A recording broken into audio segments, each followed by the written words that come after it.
कहानी की शुरुआत में हम अर्जेंटीना के एक बड़े शहर को देखते हैं जहां चारों तरफ हाई सिक्योरिटी है। यहाँ पर हर तरफ कटीले तार और कैमराज लगे हुए हैं। उसी दौरान वहाँ से एक सीरो नाम का आदमी गुजरता है। वो पहले अपने आसपास देखता है कि कहीं कोई उसे देख तो नहीं रहा। फिर वो वहाँ पर खड़ी एक कार 4x4 के दरवाजे को आसानी से खोलकर उसके अंदर चला जाता है। दरअसल सीरो एक चोर है और वो इस कार में चोरी के इरादे से ही घुसा हुआ है। वो इस कार को नहीं चुराता है, लेकिन इस कार के महंगे साउंड सिस्टम और डैशबोर्ड में रखी हुई महंगी चीज़ों को ले लेता है।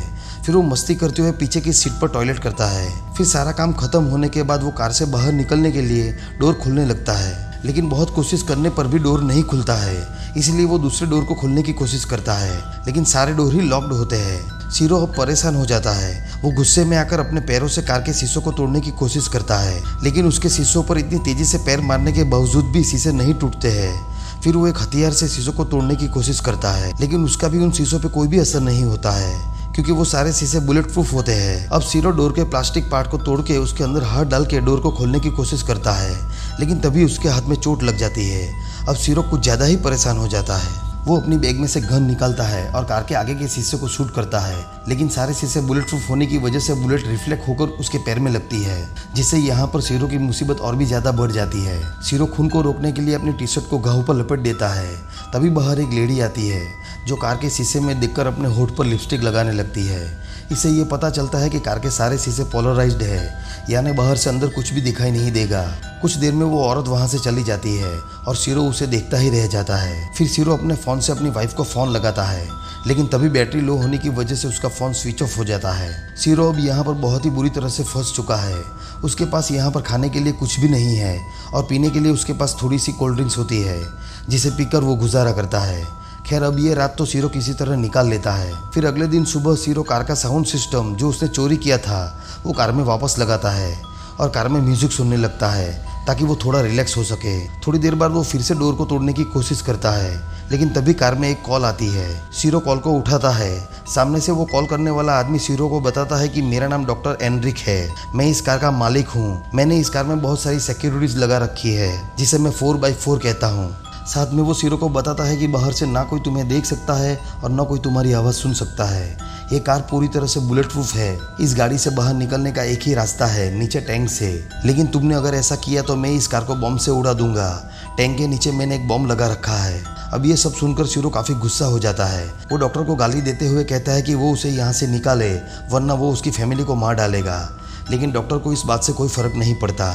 फिर सीरो डॉक्टर से कहता है कि मुझे बहुत ज़्यादा प्यास लगी है, यहाँ पर बहुत ज़्यादा गर्मी भी है। जिसके बाद फ़ोन कट हो जाता है और एसी चालू हो जाता है। एसी चलने की वजह से सीरो को थोड़ी राहत मिलती है, लेकिन उस डॉक्टर ने एसी सीरो के भले के लिए नहीं बल्कि उसे टॉर्चर करने के लिए चलाई थी। धीरे धीरे कार में काफ़ी ज़्यादा ठंड बढ़ जाती है। सीरो अपनी टी शर्ट फिर से पहन लेता है। वो एसी के वेंट्स को अपने जीन्स के कपड़े से बंद करने की कोशिश करता है, लेकिन अब कार में ठंड बहुत ही ज़्यादा बढ़ गई होती है। कुछ देर बाद फिर से कॉल आता है। सीरो उसे फिर से गाली देकर उसे यहाँ से निकालने के लिए कहता है। वो डॉक्टर कहता है कि तुम पहले मेरे सवालों का जवाब दो, फिर तुम यहाँ से निकल सकते हो। डॉक्टर एनरिक उसे पूछता है कि अगर तुमने अपने बेटे को चोरी करता हुआ पकड़ा तो तुम क्या करोगे। सीरो कहता है कि मैं उसे पुलिस के हवाले कर दूंगा। डॉक्टर कहता है कि रॉन्ग आंसर, कोई भी पिता ऐसा नहीं करता। फिर कुछ समय बाद सीरो अपने सामने पुलिस को देखता है। वो चिल्ला के हेल्प मांगने लगता है, लेकिन उसकी आवाज़ बिल्कुल भी बाहर नहीं जा रही थी। वो पुलिसमैन कार को चारों तरफ से देखता है और उसका चालान काट के यहाँ से चला जाता है। इस कार के सारे शीशे पोलराइज होने की वजह से उसका चालान काटा गया था। थोड़ी देर बाद बारिश होने लगती है। बाहर भले बारिश हो रही है, लेकिन सीरो अंदर प्यास से मर रहा है। तभी फिर से कॉल आता है। सीरो उसे पानी के लिए कहता है। डॉक्टर उससे उसका नाम पूछता है। सीरो जब अपना नाम बता देता है तो वो डॉक्टर उसे कहता है कि गाड़ी के सीट के पीछे एक पाइप है, जिसके अंदर गाड़ी को साफ करने का पानी है, तुम उस पानी को पी सकते हो। ये सुनकर सीरो जल्दी से पाइप से बोतल में पानी भरता है। वो पानी केमिकल वाला होता है, लेकिन इतनी प्यास के कारण सीरो बिना कुछ सोचे ही वो पानी पी लेता है। देखते ही देखते अब रात हो जाती है।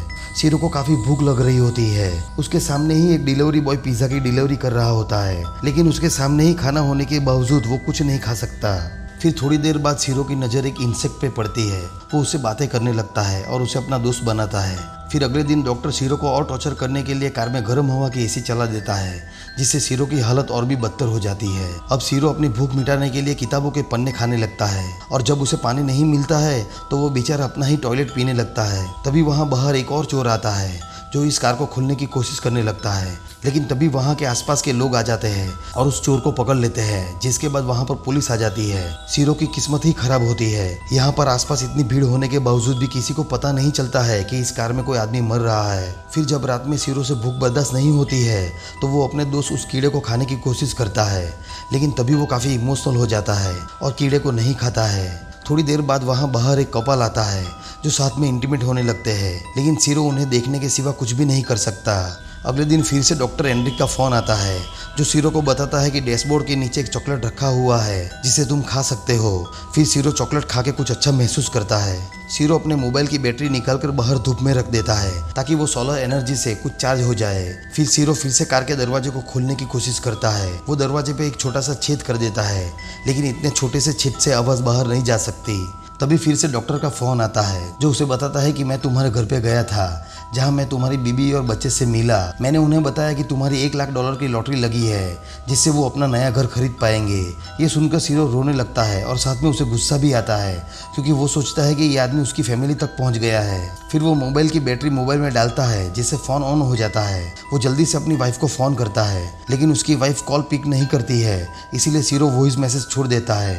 तभी फ़ोन भी स्विच ऑफ हो जाता है। फिर रात होने पर सीरो बार बार कार स्टार्ट करने की कोशिश करता है और तभी कार स्टार्ट भी हो जाती है, लेकिन कार का गियर रिवर्स में अटका हुआ था, इसीलिए सीरो कार को पीछे की ओर ले जाता है जिससे कार का एक्सीडेंट हो जाता है। अब सीरो कार के पीछे के शीशे को तोड़कर बाहर निकलता है। बाहर निकलते ही वो पास के पेट्रोल पंप के कैफे में जाता है। वो वहाँ से पानी और बर्गर लेकर जल्दी से खाने लगता है। तभी वहाँ सिक्योरिटी गार्ड आ जाता है और वो सीरो से पैसे मांगने लगता है, लेकिन सीरो उसे शूट कर देता है। तभी हमें पता चलता है कि ये तो सीरो का एक सपना था, वो अभी भी कार में ही है। अब सीरो मजबूर होकर सुसाइड करने की सोचता है। वो गन को अपनी ओर करके ट्रिगर दबाता है, लेकिन किस्मत से उसमें बुलेट ही नहीं थी। तभी वो डॉक्टर वहाँ पर आता है। सीरो उसे देखकर कोई भी रिएक्शन नहीं करता है क्योंकि उसमें अब कोई भी एनर्जी नहीं बची थी। वो सीरो से कहता है कि आज से पहले मुझे 28 बार लूटा गया है, इसीलिए मैंने ऐसी कार बनाई जिसमें मैं किसी भी चोर को फंसा सकूं। अब तुम यहाँ से जिंदा बच के नहीं जा सकते। फिर वो डॉक्टर किसी को फ़ोन करता है। तभी सीरो उस डॉक्टर पर गन चला देता है। फिर वो गाड़ी से बाहर निकलकर रेंगते हुए भागने की कोशिश करता है। उसके अंदर चिल्लाने की भी पावर नहीं बची थी। वो गन चला के इशारा करने की कोशिश करता है, लेकिन तभी वो डॉक्टर पीछे से सीरो पर हमला कर देता है। वो गोली सिर्फ डॉक्टर को छूकर चली गई थी। वो सीरो को पकड़कर फिर से कार में ले जाने लगता है, लेकिन तभी वहाँ एक लेडी पुलिस आती है जो उस डॉक्टर से सीरो को छोड़ने के लिए कहती है। वो डॉक्टर ऐसा करने से मना करता है। देखते ही देखते वहाँ पर काफ़ी पुलिस आ जाती है और भीड़ इकट्ठा हो जाती है। वो डॉक्टर सीरो को छोड़ने के लिए तैयार नहीं है, इसीलिए उसे समझाने के लिए एक रिटायर्ड पुलिस ऑफिसर को बुलाया जाता है जिसका नाम एमडीओ होता है। अब एमडीओ और उस डॉक्टर के बीच काफ़ी सारी बातें होती है। यहाँ पर जितने भी लोग होते हैं उसमें से कुछ लोग उस डॉक्टर के खिलाफ होते हैं और कुछ लोग उसके साथ होते हैं, क्योंकि ज़्यादातर लोग जानते हैं कि उन्हें भी कई सारी चोरियों का सामना करना पड़ा है। पुलिस ऑफिसर एमडीओ उस डॉक्टर को समझाने लगता है, लेकिन वो डॉक्टर उससे कहता है कि पुलिस अपना काम अच्छे से नहीं करती, इसीलिए सारे चोर आज़ादी से घूमते हैं और उसका सारा नुकसान आम जनता को ही भुगतना पड़ता है। एमडीओ डॉक्टर से कहता है कि तुम एक पढ़े लिखे इंसान हो, तुम अच्छी तरह से जानते हो कि ये काम पुलिस का है, तुम कानून अपने हाथ में नहीं ले सकते। और रही बात चोरियों की, तो मैं तुम्हें भरोसा दिलाता हूँ कि अब पुलिस अपना काम ठीक से करेगी। वो बहुत सारी बातें डॉक्टर को बताता है जिससे वो डॉक्टर उसकी बात मान लेता है। फिर वो डॉक्टर कार में बैठ जाता है और अपने फ़ोन से टाइमर चलाता है जिससे वो कार कुछ ही सेकंड में ब्लास्ट हो जाती है। इधर सीरो तो बच जाता है, लेकिन वो डॉक्टर खुद की ही जान ले लेता है। सारे लोग बातें करने लगते हैं कि इस डॉक्टर ने ऐसा इसलिए किया क्योंकि वो जानता है कि वो सही है और अब ये गवर्नमेंट के लिए एक बड़ा सबक है और पुलिस अपना काम ठीक से करेगी। सीरो को पुलिस अरेस्ट कर लेती है, लेकिन कोई भी एविडेंस न होने की वजह से पुलिस उसे अगले दिन छोड़ देती है और यहीं पर ये मूवी एंड हो जाती है।